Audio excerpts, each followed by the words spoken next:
I'm Stephen Schelling, Style Editor at Large for BC Business, and today we're going to be talking about the 48-hour business trip. You have 4 outfits to put together and put them all into one carry-on. Let's get started. So you're about to board for your flight for your 48 hours in the big city, and this is the outfit that you're going to be flying in. We've got a suit jacket that is going to go with obviously with the suit, that is going to be the foundation of your entire wardrobe while you're away. For comfort's sake, we've thrown a really comfortable PK polo underneath, and then a pair of khakis.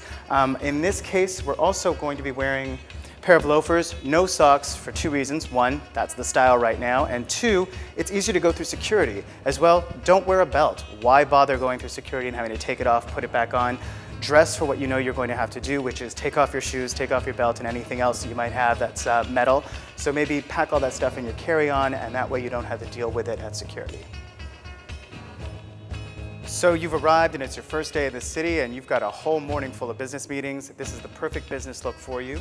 We've got a light gray suit, which is versatile and year-round. It is from Brooks Brothers, and it is their Brooks Cool line, which is made of wool and synthetic fibers so that it is very travel safe and very travel friendly.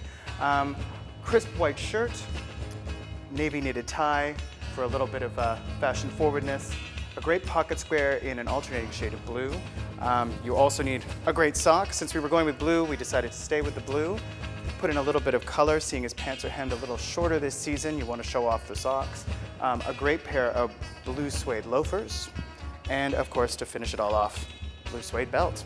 And this will take you all the way through your day of meetings and well into the evening until it's time for the business dinner.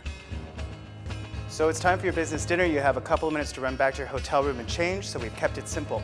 Keep the same suit. You change out for a slightly snazzier shirt with a little bit of detail to it. No one will know it's the same suit. They might even think that you've brought another one.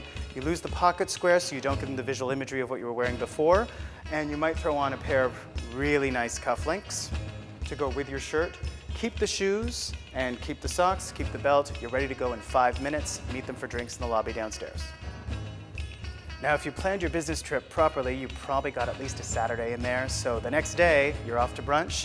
Why don't you try taking the blazer that you've been wearing the entire time, bring the pocket square back, throw under a t-shirt for a little bit of a Saturday afternoon brunch feeling, a pair of dark denim, a really nice straight cut dark denim, and something like a great suede runner. Classic look, very sort of weekendy, but still has a lot of business savvy to it if you have to pick up a last minute meeting. Everybody knows that shoes go in the bottom of the bag. What they might not know is you have all this space inside that you're just wasting.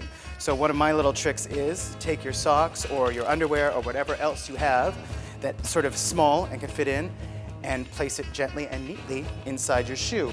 Another thing you can also do is if you have a watch or some cufflinks or some additional jewelry that you're not going to be wearing on the flight, and I suggest that you wear as little of it as possible for security, then you can easily wrap it up in a pocket square or a pair of socks, and also fit it neatly into your shoe. Just be careful because you could be accused of smuggling at customs, but you know, that happens very rarely.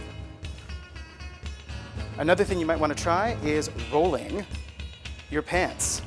Folding them means they're automatically going to get creased, especially on a long plane ride. If they're rolled, there's very little chance of them actually getting a crease down the center of the leg.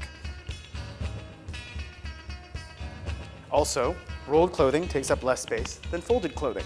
It's some law of physics that I'm not really sure of, but I'm assuring you that it's absolutely true. Just pop our shirts in. Your t-shirt can go on top, seeing as it's probably the most likely to wrinkle, although it doesn't really matter as much if it wrinkles. There's your belt. And one last thing, what better way to hold everything you need, including you still sometimes have to print out your boarding pass, depending on the airport, your passport, and foreign currency isn't necessarily the same size as Canadian currency, so you need a slightly larger wallet, and all your cards, just keeping everything in the same place is never a bad idea. On top of the bag for easy access, and they're calling your flight.